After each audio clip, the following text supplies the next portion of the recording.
Upset, almost desperate. I want you to think about the last time you handed someone money, real money, the kind that took something out of you to earn.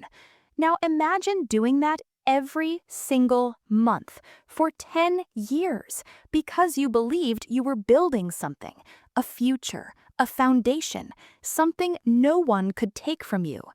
That's what I thought I was doing. I had no idea I was paying for a stranger's inheritance. My name is Mara, and the story I'm about to tell you is about a house, a real physical house with a roof and a front door and a garden in the back. A house I paid for, brick by brick, wire transfer by wire transfer for a decade. A house I never once lived in. A house that was never legally mine. But the house is almost the smaller part of this story. Because before I found out about the property transfer, before I found out about the money, I had to find out that I had a sister at all. Let me give you some context because the details matter here. My mother bought the house in the late 90s when prices were still manageable. It was modest, 3 bedrooms, creaky floors, a neighborhood that was slowly climbing in value. She was proud of it. We all were. But by the time I turned 24, the mortgage had become a problem. My mom had retired early, her pension was inconsistent, and the bank was getting restless. I was the one with the stable income. I had just landed a solid corporate job, nothing glamorous but steady, and my mother came to me with a conversation I still replay in my head sometimes, turning it over, trying to find the exact moment the trap was set. She sat me down at the kitchen table, that same table where she used to help me with homework, and she said, "Mara, I need your help. If you can cover the mortgage every month, the house will be yours one day. You're the responsible one. You've always been the responsible one." That last sentence, that was the hook. I said yes. Of course I said yes. And for the first few years, it felt exactly like what it looked like. A daughter helping her mother, an investment in a shared future, a plan that made sense. Every month I sent the money, never late, never short. I tracked every transfer in a spreadsheet, not because I was suspicious, but because that's just who I am. I documented things. I kept records. I liked knowing the numbers lined up. I never asked to see the deed. I never pushed for anything in writing. She was my mother. You don't draw up contracts with your mother. That was my mistake. Not the only one, but the first one. I was an only child. That's what I believed for 34 years. My father had left when I was very small, not dramatically, not with a slamming door or a custody battle, just a slow fade until he was simply gone. My mother never spoke about him with bitterness. She didn't speak about him much at all. I grew up with the quiet understanding that it was just the two of us, that we were enough, that she had chosen to build a life around me instead of around him. I believed that. I had no reason not to. 7 years into my payments, my mother's health started to decline. Nothing sudden, more like a slow dimming. Visits to the doctor became regular, paperwork started piling up. I was flying across to help sort through it on weekends, handling prescriptions, scheduling appointments, doing what the responsible one does. She passed on Tuesday in November, and the following weekend I went back to the house to begin the process of sorting through everything she had left behind. I found the first document on a Saturday afternoon.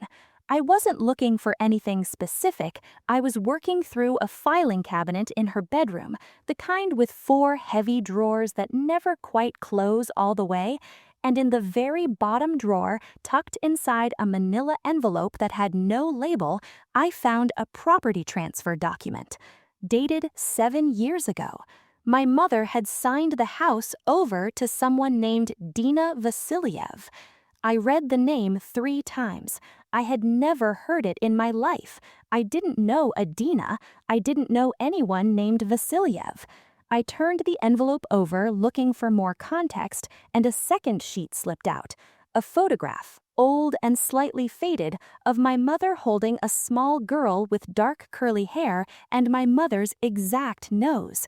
My mother looked younger in that photograph, happy in a way I didn't recognize. The handwriting on the back read, "Dina, age 4, my heart." The floor didn't move, the room didn't spin. I just stood still, holding a photograph of a child I had never known existed, in a house I had spent 10 years paying for. And I realized that every single thing I thought I understood about my family was wrong. I need to pause here and tell you what that moment actually felt like, because it was nothing like the movies. It wasn't rage, it wasn't tears, it was something more like the sensation of a foundation cracking, not collapsing all at once, but shifting just slightly, so that nothing you stand on feels entirely solid anymore. I set the photograph down, I set the transfer document next to it, and I went through the rest of that envelope with the same methodical focus I use at work, because falling apart was not something I could afford to do right then. What I found inside that envelope over the next 20 minutes was the bones of an entire parallel story. My father, a man who had simply faded from our lives, had not faded evenly.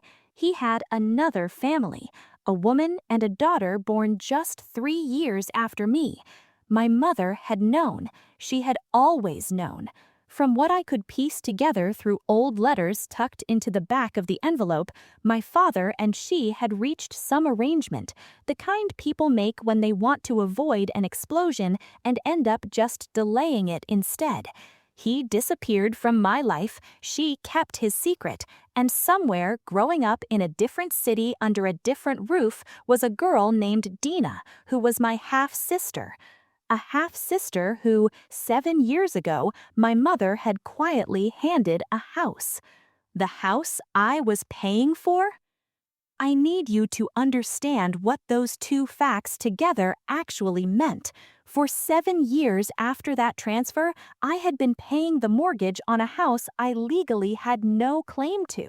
I had sent over $90,000 into a property that belonged entirely to a woman I had never met, never been told about, never been given the chance to understand.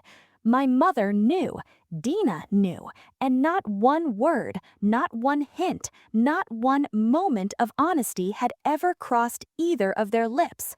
Not when I called to ask how the house was holding up, not when I covered repairs one summer after a pipe burst, not when I mentioned more than once that one day I was thinking about renovating the garden. $90,000, 7 years, a secret family? Total silence. The first thing I did was close the envelope and put it exactly where I found it. I didn't make a single call that afternoon. I drove home, made coffee, sat at my kitchen table, and I thought for a very long time about what I actually wanted. Because here's the thing nobody tells you about a moment like this. You have a choice about who you become in it. You can be the woman who screams and collapses and sends unhinged messages at midnight, or you can be the woman who picks up her phone and calls a lawyer on Monday morning. I chose the second woman. I took photographs of every document in that envelope, the transfer deed, the photograph, the letters, every bank statement I could find in the house. I emailed everything to myself before I left, and I spent the weekend building a timeline. Then, on Monday, I called a lawyer. What the lawyer told me that week was equal parts infuriating and illuminating. In most straightforward cases, a verbal agreement to inherit property with no documentation, no formal arrangement, no co-signing on the deed is nearly impossible to enforce on its own. I knew that going in, but the situation had a different dimension that my lawyer latched onto almost immediately. You've been making payments for 10 years, documented payments, consistent, traceable payments. That's not nothing. She used a phrase I hadn't heard before, unjust enrichment. The legal argument was this: Dina had received a significant financial benefit she had not paid for, funded entirely by my documented contributions without my knowledge of the ownership situation or even her existence. In other words, she was enriched unjustly, and whether she knew the full picture or not, the paper trail was undeniable. We were going after what I was owed. Dina and I spoke once before the lawyers took over completely. She called me.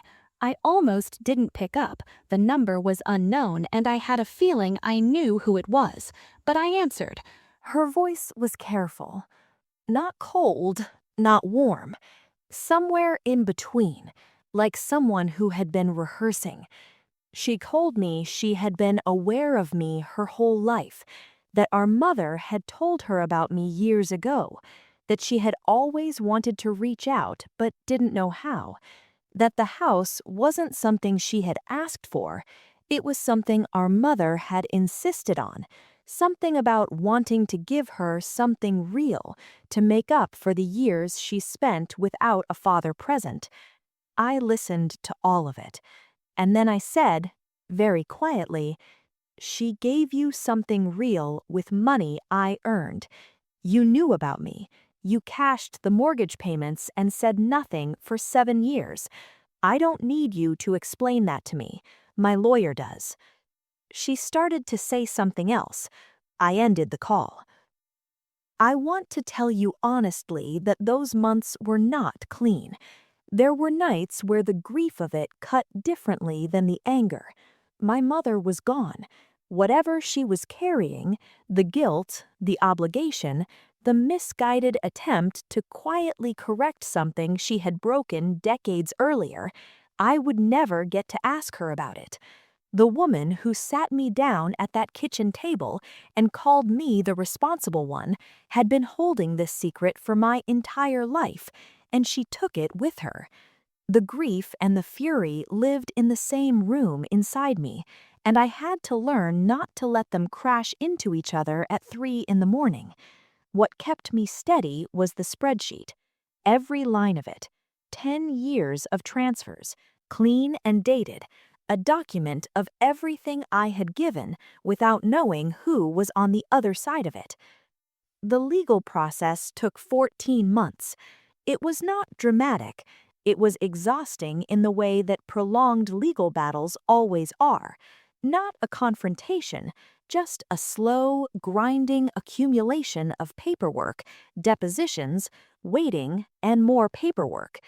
Dina's side attempted briefly to characterize the property transfer as a legitimate estate planning decision made independently of my payments.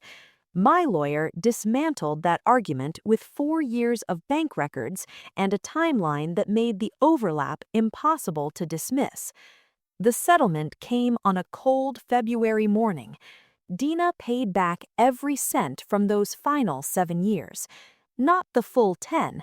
The first 3 were genuinely ambiguous in legal terms, predating the transfer. But from the moment that deed was signed to the moment my mother passed, documented, irrefutable, undeniable. $81,000 wired to my account. I didn't celebrate. I sat at my kitchen table, my own kitchen table, in my own apartment, and looked at the confirmation number for a long time. There's a version of this story where I feel victorious, where justice feels clean and bright and satisfying. But the truth is more complicated than that. I had recovered money. I had not recovered the mother I thought I knew. I had not recovered the 34 years during which a half-sister existed somewhere in the world, and I was never told. I had not recovered the version of my childhood that might have been different if any of this had been handled with honesty. What I had was $81,000, a silence where my mother used to be, and a very clear picture of who I am when things fall apart. I am the one who keeps records. I am the one who stays steady. I am the one, when the moment comes, doesn't scream and doesn't crumble, just opens a folder, calls a lawyer, and lets the facts do the work.